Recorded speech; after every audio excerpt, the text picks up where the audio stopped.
इनके पास ऊपर वालों ने ब्रेन दिया है, दिमाग दिया है।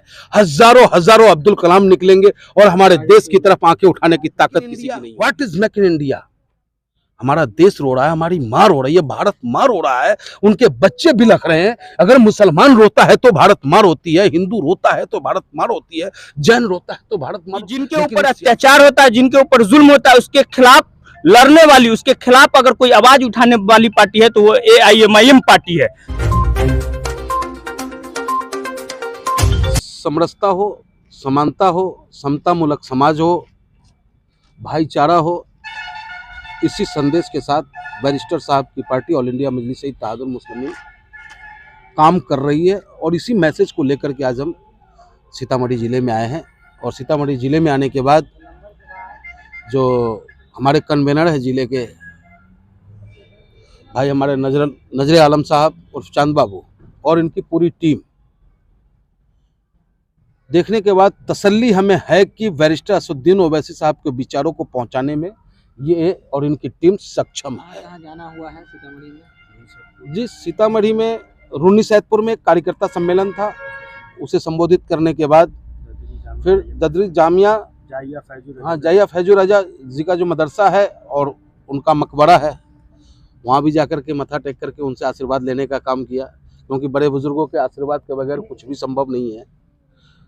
और उसके बाद बाबा साहब भीमराव अंबेडकर जी के श्री चरणों में संविधान निर्माता है। आपके इस दौरे से पार्टी को कितना फायदा होगा, क्या फायदा होगा? देखिए, मैं आपको एक चीज बताऊं, ऑल इंडिया मजलिस इत्तेहादुल मुस्लिमीन फायदे की राजनीति नहीं करता।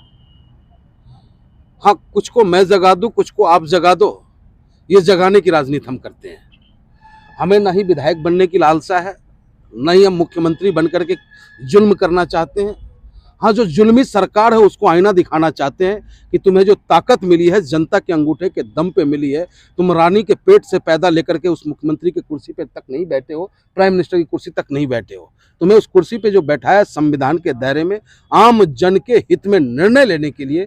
लेकिन वर्तमान जो देश और प्रदेश की स्थिति है बड़ा ही भयावह है।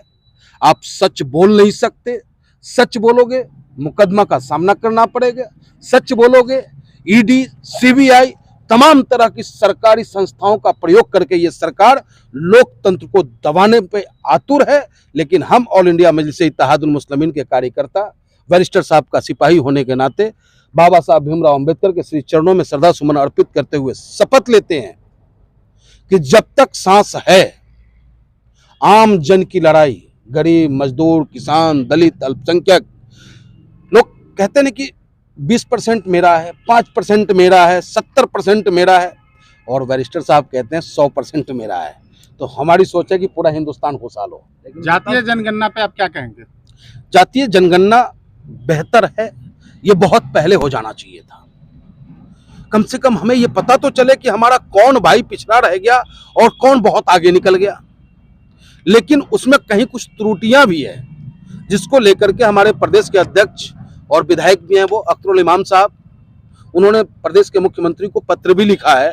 तो मैं आदरणीय मुख्यमंत्री नीतीश कुमार जी से मांग करूंगा कि हमारे प्रदेश अध्यक्ष जी के पत्र पे गौर फरमाएं वो, और जायज मांग है, क्योंकि टीन सेट जिसके मकान पे डाला है उसे भी पक्के में डालने का काम कर रहे हैं, और कुछ लोग ऐसे भी जिनका पक्के का मकान बना है उसे कच्चे में डालने का जो काम कर रहे हैं। जो निचले स्तर के जो अधिकारी हैं, कर्मचारी हैं, वो हमारे हिंदुस्तानी भाई हैं, बिहारी भाई हैं। मैं डायरेक्ट वे में ये कहना चाहूंगा कि संविधान के दायरे में रहकर जो सरकार का कानून है उसको फॉलो करे और आम जन तक उसका हक पहुंच सके। इस दाग को किस तरह खत्म करेंगे? विपक्ष के द्वारा ये इल्जाम लगाया जाता है कि मजलिस इत्तेहादुल मुस्लिमीन जो है हिंदू विरोधी पार्टी है, क्या कहेंगे आप? कोई बाइट आप हमें दिखा दे हमारे नेता बैरिस्टर साहब का, जो उन्होंने कभी किसी मजहब, किसी संप्रदाय के खिलाफ उन्होंने बोलने का काम किया हो।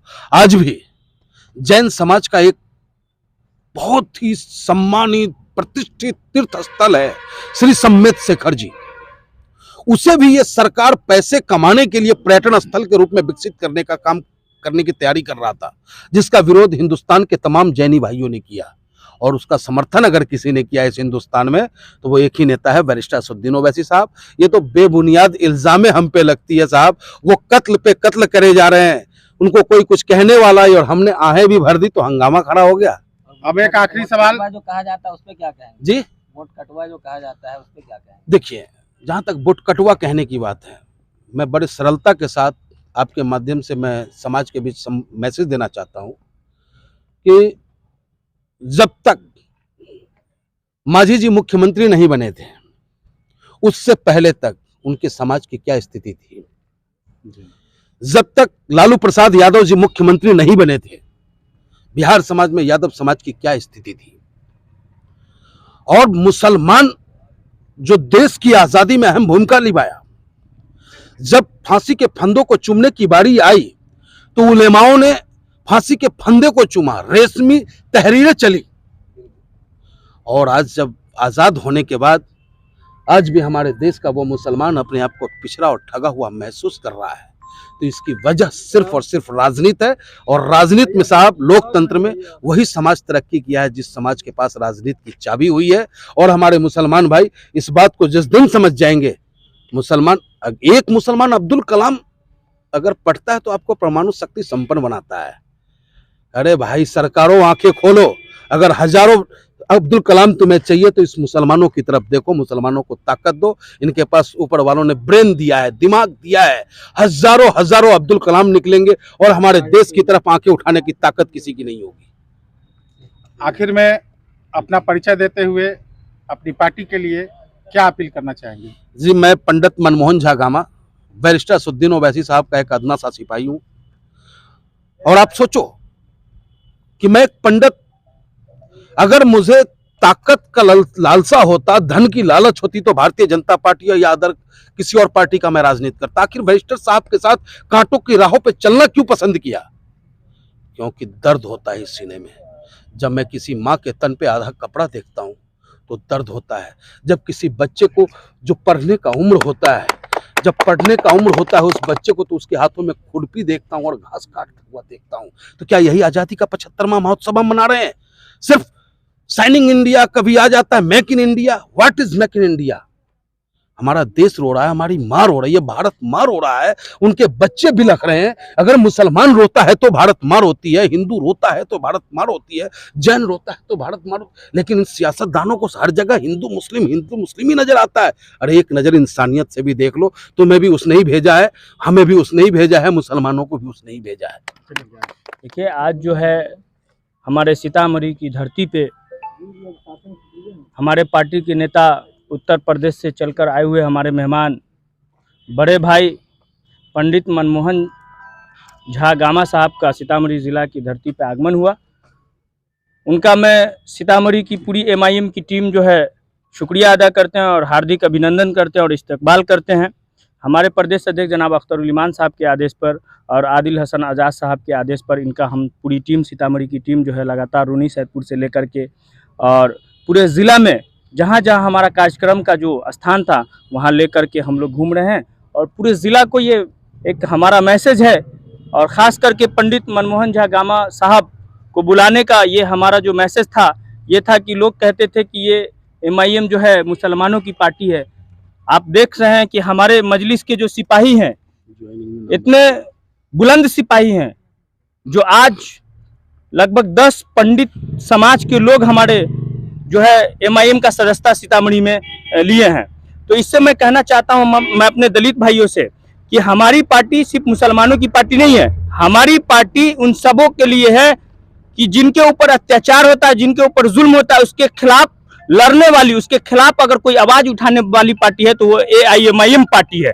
तो हमारे बैरिस्टर असदुद्दीन ओवैसी साहब सभी समाज के लिए लड़ाई लड़ने का काम करते हैं। सदन से सड़क तक हमारे बिहार के नेता जनाब अख्तरुल ईमान साहब लड़ाई लड़ने का काम कर रहे हैं। जिस तरीके से आपने देखा होगा, NRC हो, CA हो, जो भी मामला हो, उस पर अगर पार्लियामेंट के अंदर में आवाज उठाने वाला कौन है?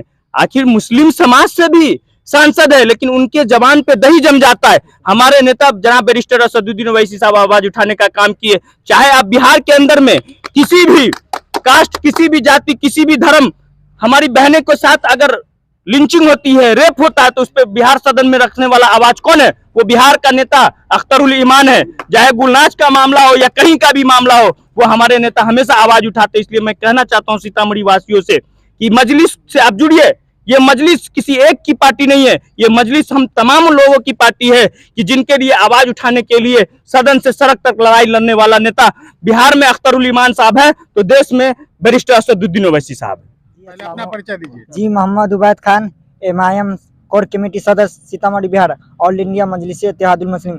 जी हमारे बड़े भाई डॉक्टर पंडित मनमोहन झा में यूपी से आए हैं, बिहार में तशरीफ लाए। मैं इसका बहुत बहुत तहे दिल से शुक्रिया अदा करता हूँ, मीडिया भाई का भी तहे दिल से शुक्रिया अदा करता हूँ। मैं इस बात को खत्म करता हूँ। जय भीम।